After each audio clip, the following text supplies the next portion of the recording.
It's Patio Side Chats with Fernando Martinez from Chaparral Pavers with tips and advice on landscaping and gardening. Here's Fernando Martinez. Yes, indeed. I am here, and you are right here with me. Thank you for showing up and tuning in today. I appreciate you, and I appreciate your loyalty here to this show, this Patio Side Chats with Chaparral. Okay, so this show is all about topics about your landscaping, and sometimes the topics go kind of broadly and across different trades and different genres. And so today is pretty specific. I want to talk about one particular product that, in today's date and time here with all the water constraints, and we've been through enough droughts, I guess, over the years to kind of figure out what do we do with this lawn. Most homes have lawn, and really the product I'm talking about is artificial turf. I want to look at how the artificial turf has come, through the years, how it looks now, kind of where we're at with artificial turf, what size should an artificial turf lawn be, and what looks good. How do you seam it when you have to cut it and make seams? Should you make seams? Does it get hot? It is a plastic grass, so of course, heat can be an issue. And what would be the advantages and disadvantages when you're looking at artificial turf versus doing real lawn? If you have grass, I guess you got to call it real lawn now, or sod, or turf. Turf is really the correct name, usually used for like ball fields and parks and things like that, but it's still turf even when it's your front lawn. Artificial turf now is kind of taken that name, but anyway, looking at the maintenance of things, and some of these things will be obvious and others won't, but I want to go over them and kind of take a look. How to kind of combine the artificial turf with pavers. Of course, we're a paver company. I love pavers. Is much better than pouring concrete or watching it crack, or doing some other type of flat work, whether it be flagstone or rock or decomposed granite or whatever. So I wanted to talk a little bit about how pavers would look with artificial turf, and what do you border it with? So do you have to border it? What are these borders? So a lot to talk about. I'm going to try to get it all in on today's show, and we'll see how far we get. So let's start off with the looks and artificial turf. Well, back when I first heard about this product, they called it AstroTurf. And, maybe you've been around long enough to know that name or that, terminology. I'm not even actually sure where that AstroTurf name come. Maybe it was Houston Astros. I don't know. But it looked really fake. And, they were relatively short, kind of looked like carpet. I used to have a piece that I would use outside of my tent when we went camping.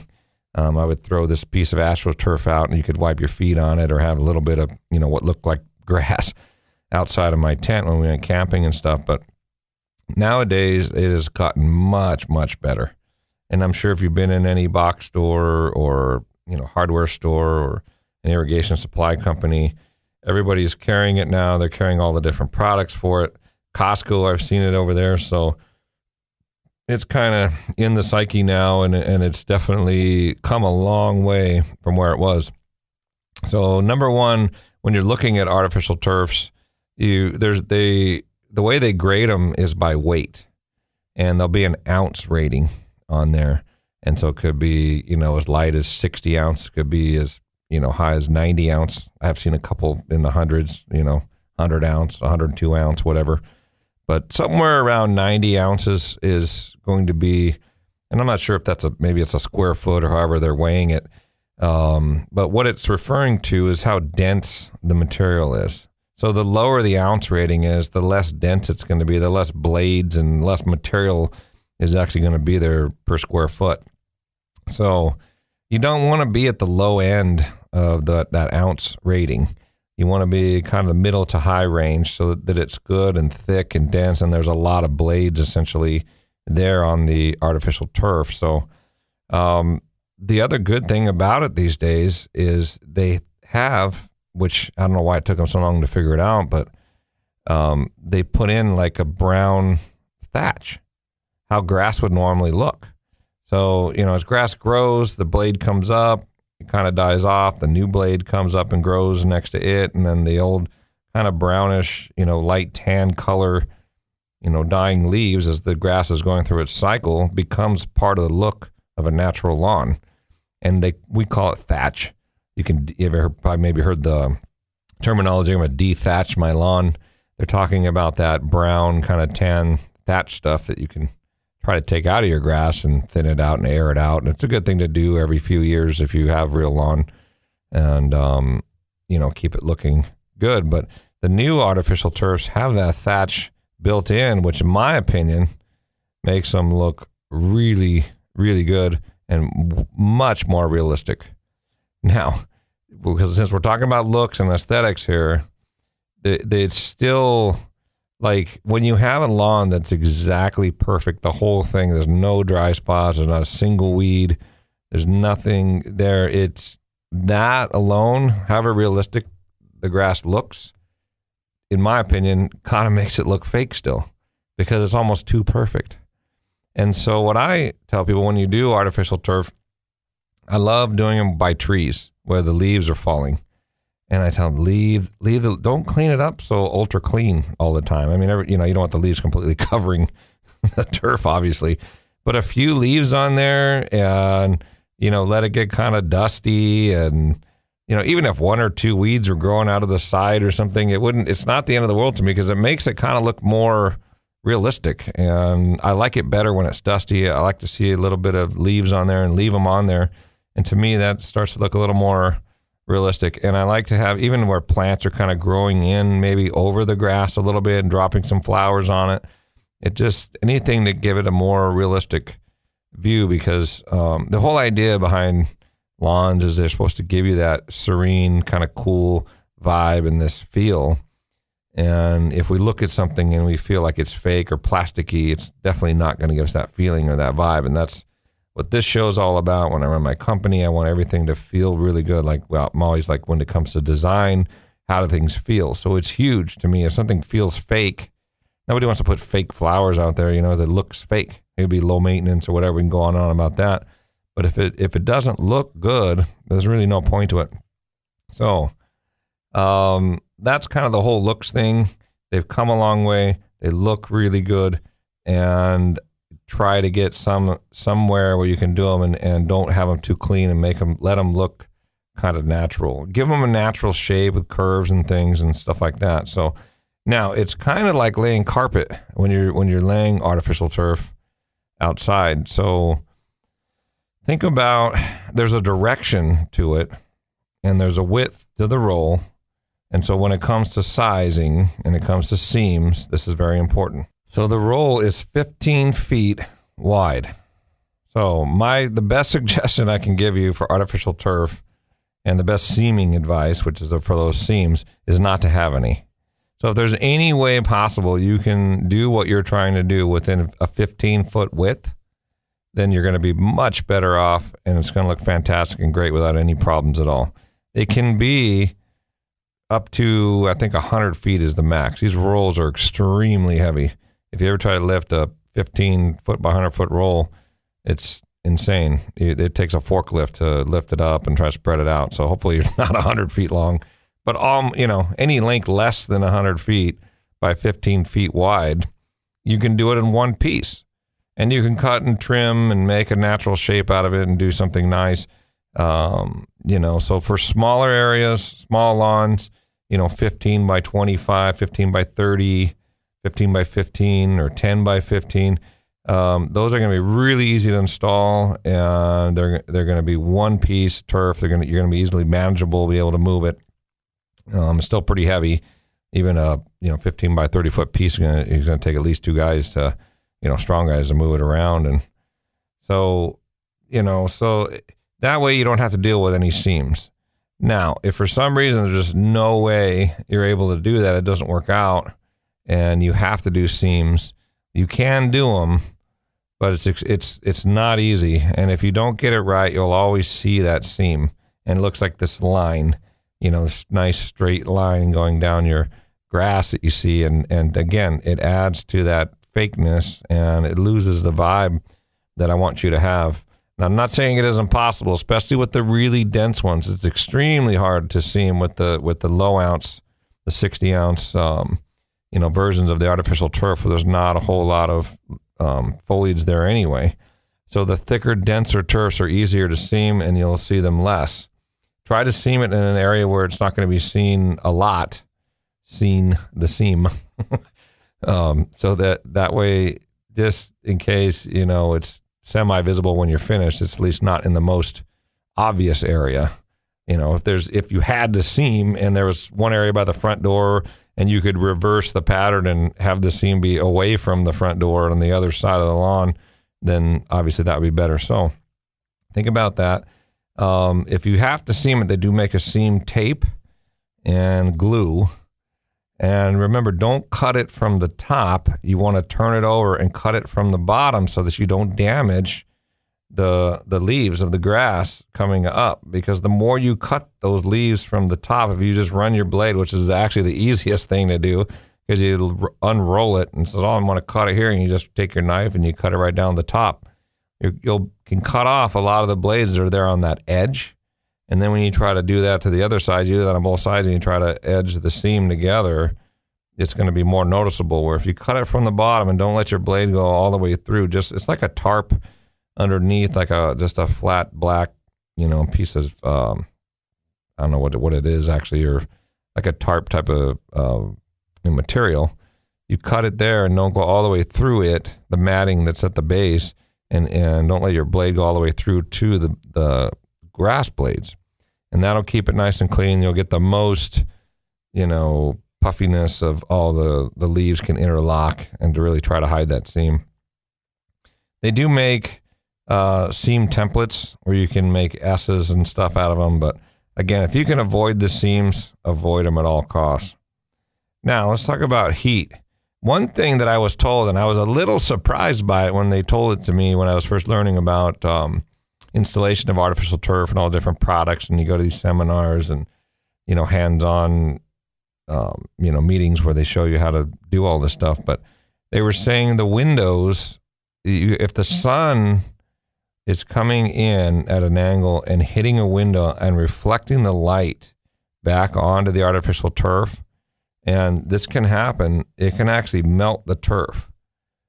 Especially if you have like some sort of reflective window tint or something like that, the sun can come in, reflect off that window and bake that lawn, and it can melt the grass. So look out for any hot spots ahead of time and see if that happens, especially later in the afternoon, any west facing windows, or, if something's going down, or maybe you can plant a bush or something if the turf's already there and kind of protect it. But it gets hot.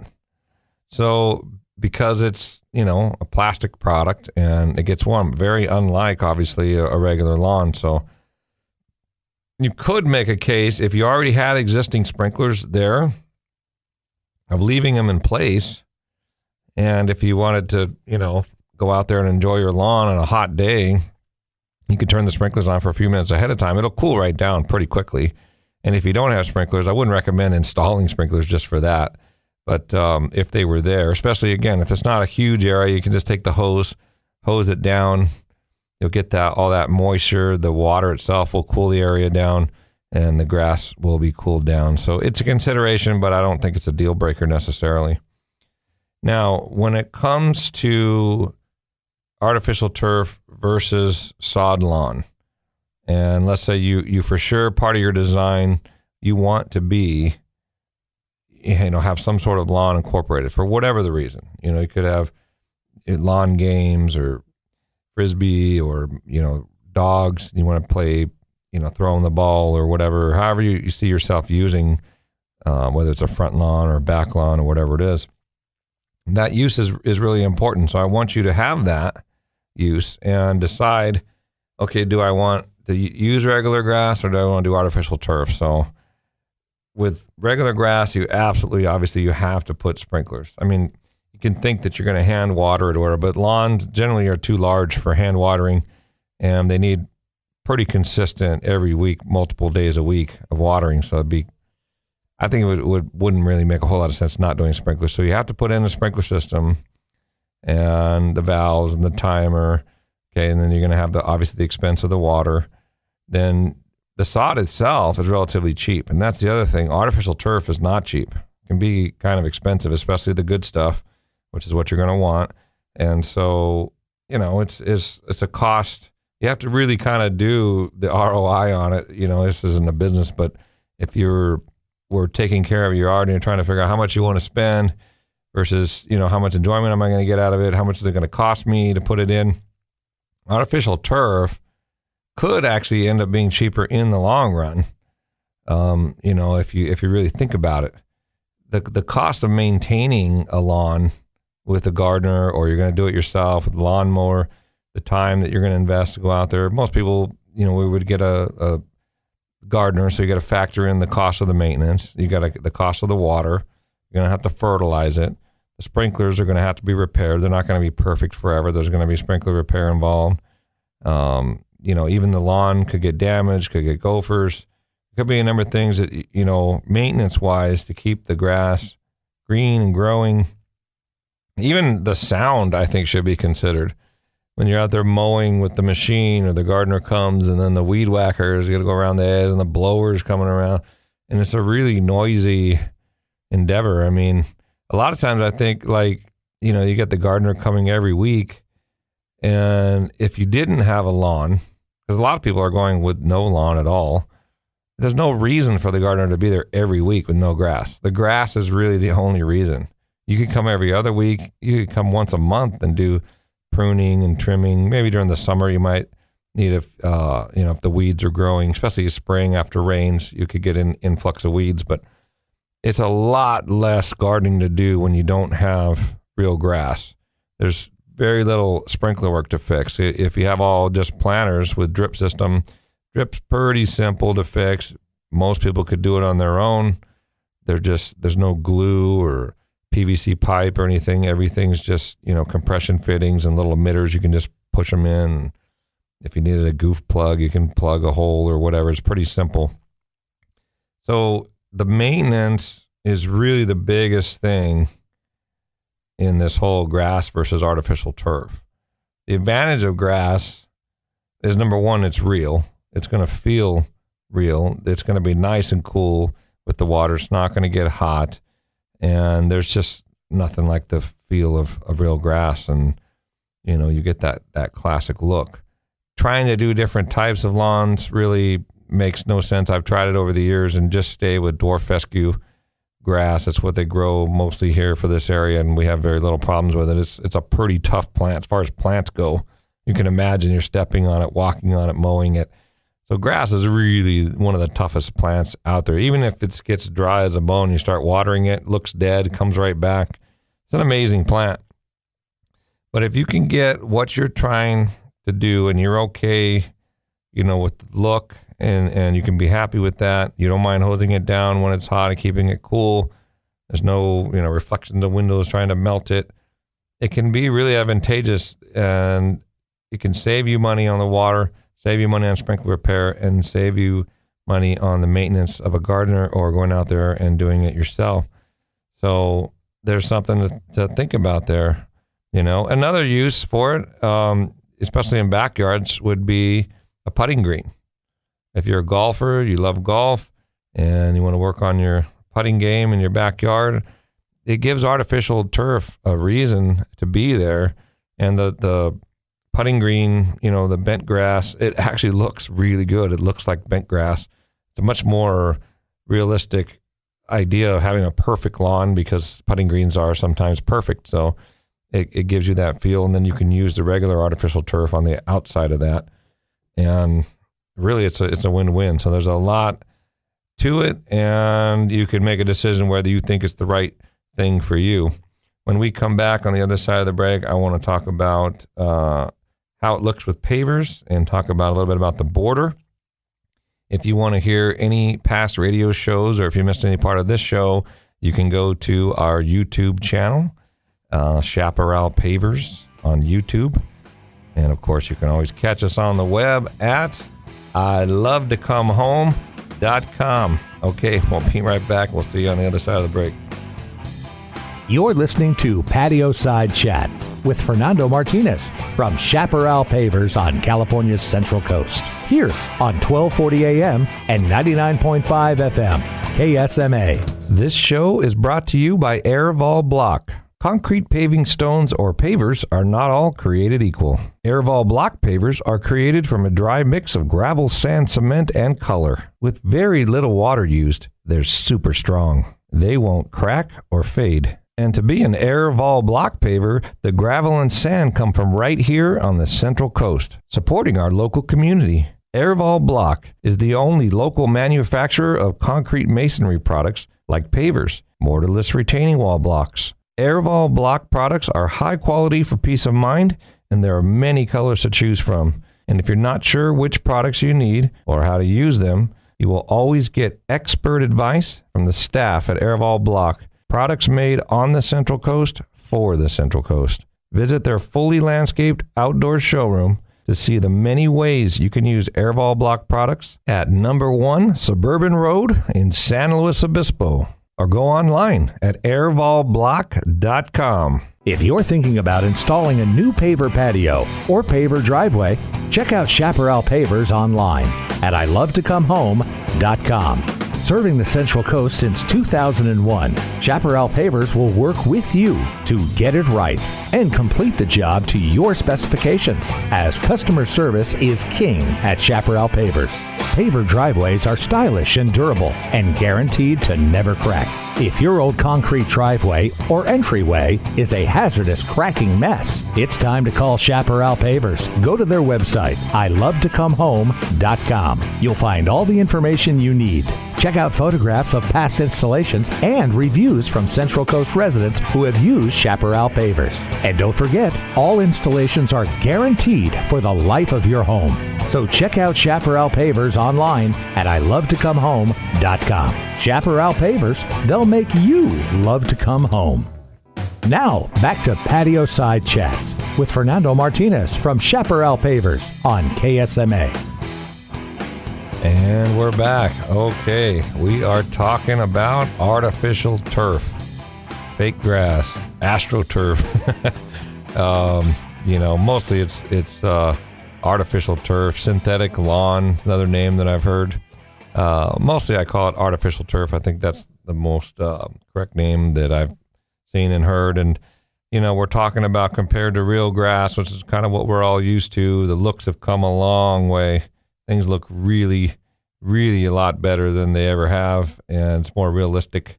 Almost too perfect sometimes when I see the whole lawn with no leaves, all washed off, perfect lawn. You look around the neighborhood, there's dry spots, weeds. I think maybe they need to add that to artificial turf. Put a couple weeds in there, a couple little areas that aren't as green as some other ones. I think that's going to probably be the final look for the artificial turf. But they've got the natural thatch buried down in there with that little tans, and it looks pretty good. I mean, and stay with the heavy weight. I would say 90 ounce and up, somewhere in that range. Make sure if you are going to purchase it, that you get the good artificial turf, to make sure you're happy. And think about not seaming if you don't have to, and if you do, it is possible. Just get the seam tape and the glue and, cut it from the bottom and keep those edges nice and clean. Think about the heat. Is it going to get hot? Are you okay with that? Keep it away from the windows that can possibly reflect, and then we were talking about the maintenance of lawn and sprinklers and all the sound and noise and everything, and how often the garden has to be there when you have real lawn versus artificial turf. So you could make a case that artificial turf, even though it's expensive to install, could actually save you money in the long haul if you're there long enough at that home to enjoy it and enjoy the benefits of it and all the savings that would come with that. So again, it's just a subjective, choice, and you have to decide for yourself whether it feels good. And I really want you to think about how it's going to feel. I don't want you to end up with something that come home every day and you're looking at something fake or not real and doesn't look good. I wanted to continue talking about adding pavers to it, because that could be one way that instead of seaming a lawn, like let's say you have a big lawn and there's no way you're going to get within that 15 foot because the rolls are 15 feet. And what I was saying was you can try to keep it within a 15-foot wide area. And remember, there's a direction to it too. So when you go to seam it, you can't seam it end to end as it comes off the roll. You have to seam the sides of it, and you can't flip it around. You can't face it a different direction or face it the other way. And sometimes it's a bummer because when you're cutting it, you might not be cutting around a planter bed or a wall or something where you have to cut it. And you end up with this piece, and sometimes it can be unusable just because it's not facing the right way. Where it was like it would fit if I face it this way, but then all the blades of the grass have a direction to them. So be aware of that and make sure that you're considering that when you're cutting it and trying to seam it. So what I was going to say was one way instead of seaming it would be to put something in between. Like let's say at a big long front lawn, and maybe it's 40 feet or 30, let's say it's 30 feet, and you want to do two 12-foot sections of lawn. That'd be 24. You could do a 6-foot, or you could do a 3-foot walk with a 1.5-foot planter on either side through the middle of the grass and going up to the entry, and you could do it out of pavers.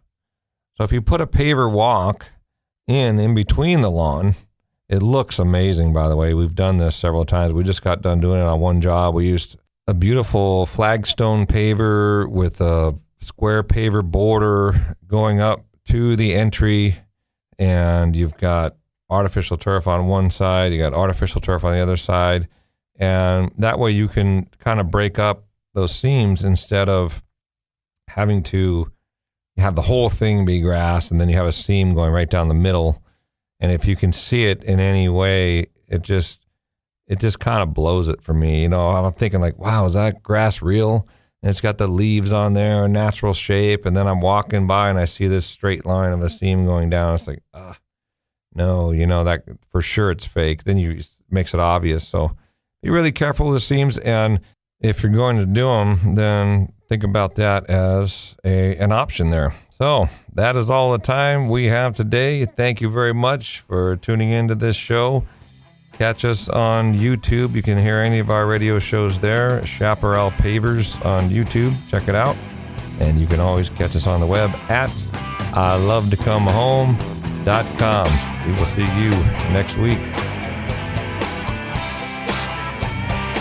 This has been Patio Side Chats with Fernando Martinez from Chaparral Pavers. Go to ilovetocomehome.com to find out more, or call 805-588-6917. And be sure and tune in next week at this same time for Patio Side Chats here on KSMA.